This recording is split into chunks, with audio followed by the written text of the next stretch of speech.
నెల్లూరు, చిత్తూరు జిల్లాల్లో ఎన్నికలకి కేవలం 3 జిల్లాలకే 200 నుంచి 300 కోట్లు. అలాగే మిగతా చోటకి ఏంటి ఎన్నికలకు సంబంధించి ఎక్కడ డబ్బు వెళ్ళాలన్నా కూడా దానికి ఎవరు అథారిటీ అంటే చెవిరెడ్డి భాస్కర్ రెడ్డి.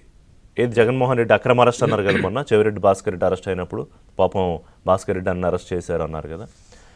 అంటే ఇంకా ఎన్ని చిత్రాలు బయటకు వచ్చే అవకాశం ఉంది? ఇంకా మీకేమైనా కూడా తెలిస్తే కొంచెం చెప్పండి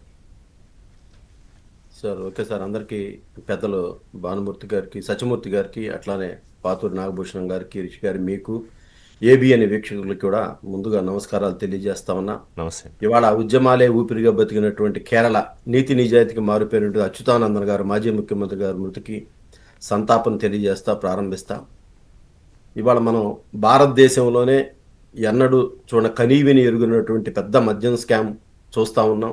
మరి ఆ స్కామ్లో జగన్ బెనామీదారులు అందరూ కూడా అరెస్ట్ అయ్యి ఉన్నారు. ఇవాళ మొత్తానికి ఆ ఎవరు అనేది జగన్మోహన్ రెడ్డి అనేది చాలా క్లియర్గా ఎవిడెన్స్లతో సహా సిట్టు తేల్చేసింది. అన్ని రికార్డ్స్, ఈచ్ అండ్ ఎవ్రీథింగ్.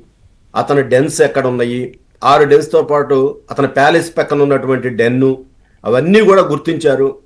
ఒక వ్యక్తి అయితే మనము శుభలగ్నం సినిమాలో గనక ఆమని గారు డబ్బుల మీద పడుకున్నట్టుగా వాడు డబ్బుల డెన్ పక్కన నిలబడి వీడియో తీసి జగన్మోహన్ రెడ్డి గారికి పంపించిన వీడియో కూడా అది సిట్టోళ్ళు తీసుకున్న రికవరీ చేశారు.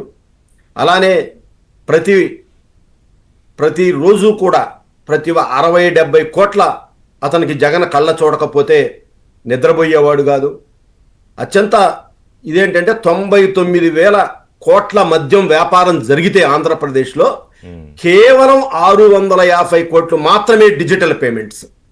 అంటే దీన్ని బట్టి మీరు అర్థం చేసుకోండి, 99,000 కోట్ల ప్రభుత్వం మద్యం వ్యాపారం ఇప్పటికంతా 3,200 కోట్లే స్కామ్ జరిగిందనేది సిట్ దర్యాప్తు ద్వారా ఇప్పటి వరకు బయటకు వచ్చిన నెంబరు.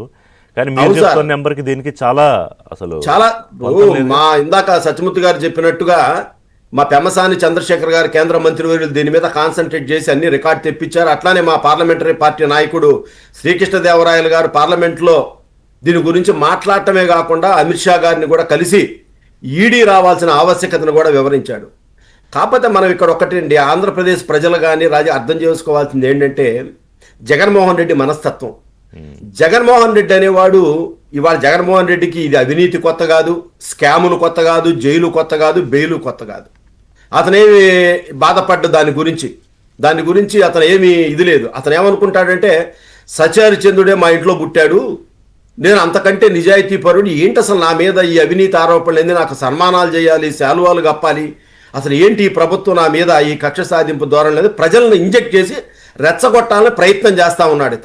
ఇతను నిజాలు చాలా పొదుపుగా మాట్లాడతాడు, అబద్ధాలు మాత్రం విచ్చలవిడిగా మాట్లాడతాడు. అసలు జనం ముందైతే నాకు ఎవరు లేరు, అసలు నాకు తండ్రి గోళ్ళు లేడు, నాకు పత్రికలు లేవు, ఛానల్స్ లేవు అని మాట్లాడుతూ ఉంటే నిజంగా అసలు ఎంత ఇది ఉందో. మొన్న రోజా గారు గ్లిజరిన్ పెట్టుకొని ఏడ్చినంత స్థాయిలో ఏడుస్తాడు అతనంతా కూడా కుంటి సాకులతో రాజకీయాలు చేయాలనుకుంటాడు.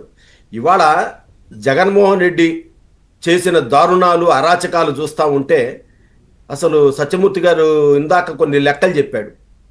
ఆ లెక్కల కంటే కూడా ఎన్నో లెక్కలు ఏడీఆర్ సర్వే కూడా పబ్లిక్గా తెలియజేసింది. ఎవరెవరికి మద్యం నిరుపేద ప్రియులు, ఈ మద్యం పాలసీకి బలైంది ఎవరంటే నిరుపేద మద్యం ప్రియులు, కాయా కష్టం చేసుకునేవాళ్ళు, ముఖ్యంగా కింద తరగతి వర్గాల వాళ్ళు, బీసీలు, దళితులు, వీళ్ళంతా కూడా పాపం సాయంత్రానికి అంటే జగన్మోహన్ రెడ్డి ఎవరినైతే నా ఎస్సీలు, నా బీసీలు, ఆయన అందరూ బలైన వాళ్ళు ఎక్కువ మంది వాళ్ళేనా?